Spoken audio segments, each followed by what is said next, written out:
नमस्कार दोस्तों, स्वागत है आपका आपके अपने यूट्यूब चैनल में। और मैं साइकोलॉजी की एक और न्यू वीडियो आपके लिए लेकर आया हूं, जो कि रिलेटेड है construction of intelligence and multiple dimensional intelligence से रिलेटेड। तो 40 क्वेश्चन कल हम स्टडी कर चुके थे।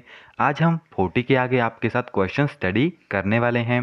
तो आइए ज़्यादा समय ना लेते हुए इस वीडियो को शुरू करते हैं।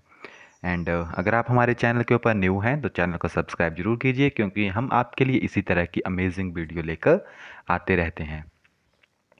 तो 41 क्वेश्चन था हमारे पास, मैच द फॉलोइंग। तो यहाँ पे यूनिफैक्टर थ्योरी आपके पास दी गई है एंड आपको बताना है किसने दी है। तो यूनिफैक्टर थ्योरी आपको दी थी अल्फ्रेड बिनेट एंड टॉमन ने। तो यहाँ पे केवल एक ही है आपके पास, तो यहाँ पे राइट आंसर होगा बिनेट। नेक्स्ट है आपके पास मल्टीपल फैक्टर थ्योरी। तो मल्टीपल फैक्टर थ्योरी किसने दी है? थॉर्कनडाई ने। नेक्स्ट है आपके पास ग्रुप फैक्टर थ्योरी।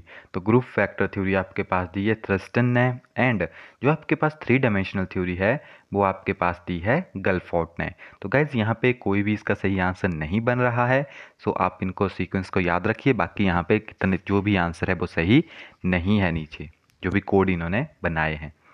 नेक्स्ट है हमारे पास 42, an 11-year-old child score and standard Binet intelligence scale is 130। एक 11 साल के बच्चे ने 130 स्कोर किया है।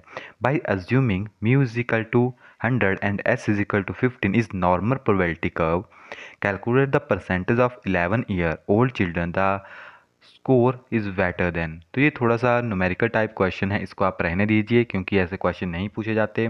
अगर आएगा तो इसका आंसर आपके पास 98% होगा।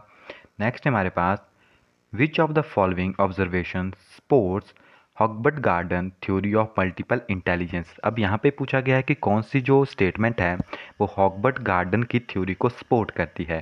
तो यहाँ पे अगर आप देखोगे, damage to one part of the brain effect only a particular ability of sparing other. तो ये जो है यहाँ पे स्टेटमेंट आपके पास सही है, क्योंकि ये पहले भी हमने आपके साथ जब थ्योरी स्टडी की थी वहाँ पे आपको मिल जाएगी। नेक्स्ट है हमारे पास following are the critical view about the theory of multiple intelligence except. तो मल्टीपल इंटेलिजेंस थ्योरी या थ्योरी ऑफ मल्टीपल इंटेलिजेंस से रिलेटेड कौन सा क्रिटिकल व्यू है यहाँ पे हमारे पास? तो वो है हमारे पास gifted student usually excel in a single domain. Next है हमारे पास theory of multiple intelligence can not be legitimated as डिट। तो ये किस चीज़ को सपोर्ट नहीं करता है? तो ये किस चीज़ को सपोर्ट नहीं करता है?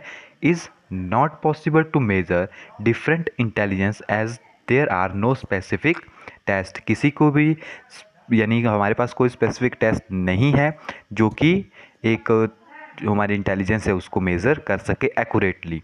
नेक्स्ट है हमारे पास द चिल्ड्रन हुज इंटेलिजेंस या IQ इज़ अबव 140। अगर 140 से ज़्यादा IQ होगा किसी का तो उसे क्या कहेंगे? उसे कहते हैं जीनियस। नेक्स्ट है हमारे पास the concept of mental age. जो मेंटल एज का कंसेप्ट है वो किसने दिया था? तो वो आपके पास दिया था बिनेट एंड सीमन ने। नेक्स्ट है हमारे पास बिनेट सीमन टेस्ट मेजर। तो अभी हमने देखा कि इन्होंने क्या दिया था, मेंटल एज का कंसेप्ट दिया था, और ये आपके पास किस चीज़ से रिलेटेड है? जर्नल इंटेलिजेंस से रिलेटेड है। ओके, तो 1 is the right answer. Next है हमारे पास the theory of multiple intelligence was developed by. जो मल्टीपल इंटेलिजेंस थ्योरी है वो किसने डेवलप की थी? वो आपके पास डेवलप की थी हॉगबर्ट गार्डनर ने। नेक्स्ट हमारे पास which of the following is the form of Sternberg triarchic theory of intelligence.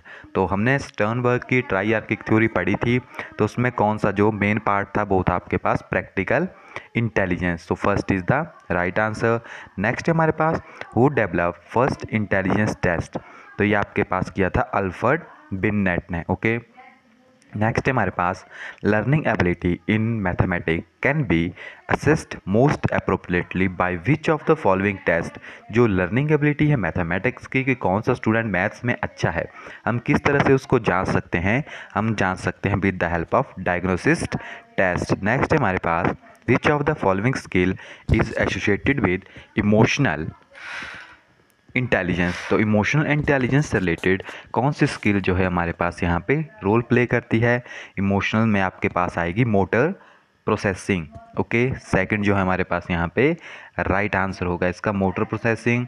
Next है हमारे पास In context of theory of multiple intelligence, which of the following intelligence is required to air pilot? तो मैंने आपको examples करवाए थे कि अगर किसी को डॉक्टर बनना है, किसी को इंजीनियर बनना है, किसी को गाड़ी चलानी है, तो कौन कौन सी जो उसमें एबिलिटी होनी चाहिए, तो उसमें होनी चाहिए काइनेस्थेटिक्स, यानी उसके जो बॉडी के पार्ट हैं वो सही तरीके से वर्क होने चाहिए, just like athletics. Okay, the G factor theory, the factor G in the Spearman and define as a intelligence of G किस चीज़ को रिप्रेजेंट करता है, जर्नल इंटेलिजेंस को। ओके, नेक्स्ट है हमारे पास इमोशनल इंटेलिजेंस में be associate with which domain of theory of multiple intelligence. जो इमोशनल इंटेलिजेंस है वो किस डोमेन से रिलेटेड है आपके पास, तो अगर आप देखोगे तो इमोशनल आपके पास रिलेटेड है intrapersonal and interpersonal intelligence. Okay, one is the right answer. Next है हमारे पास which of this does not imply practical intelligence in triarchic theory. जो आपके पास ट्राई-आर्किक थ्योरी थी उसमें कौन सी इंटेलिजेंस जो है वो वर्क नहीं करती है, तो वो है आपके पास रीशेपिंग द एनवायरनमेंट। नेक्स्ट है हमारे पास according to Gardner theory of multiple intelligence the factor that would contribute most to being a self aware individual would B.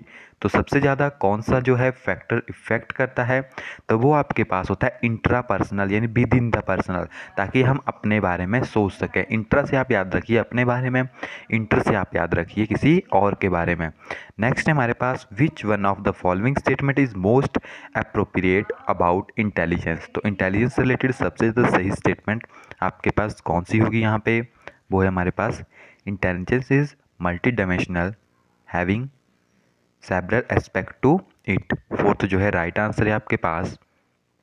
Next है हमारे पास which one of the following illustrate a person with linguistic intelligence. तो कौन सा जो है आपके पास यहाँ पे लिंग्विस्टिक का पार्ट आएगा, तो हमारे पास यहाँ पे होगा 4 sensitive to the major and the order of the word and the variety use to language. Next हमारे पास इंटेलिजेंस इज, तो इंटेलिजेंस क्या है आपके पास, तो इंटेलिजेंस कोई भी एक स्पेसिफिक टर्म नहीं हो सकती, so oh singular and generic concept है आपके पास intelligence. IQ for average intelligent will be, average student का IQ कितना होता है 90 to 120 आप कह सकते हैं, या 110 तक भी आप कह सकते हैं। Proponents of two factor theory of transfer of learner was, two factor theory किसने दी थी, यानी टू फैक्टर थ्योरी को किसने आपके पास यहाँ पे दिया था, तो टू फैक्टर थ्योरी को आपके पास दिया था यहाँ पे जुंड ने। ओके, 3 जो है यहाँ पे आपके पास, sorry not Jung, that is Thorndike. Next है हमारे पास the number of factor of intelligence according to tri dimensional theory.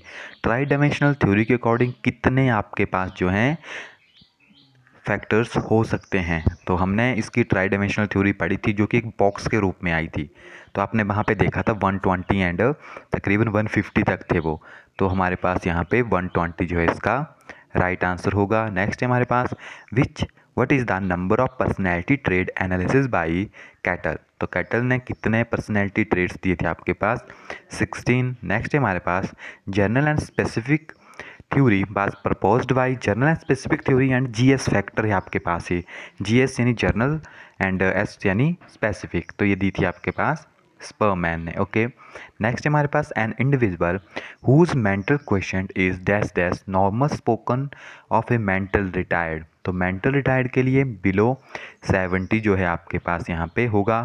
Next है हमारे पास the concept of intelligence was developed by, तो इंटेलिजेंट का कंसेप्ट आपके पास दिया अल्फ्रेड बिनेट ने। नेक्स्ट है हमारे पास Howard Gardner theory of multiple intelligence MI suggest that.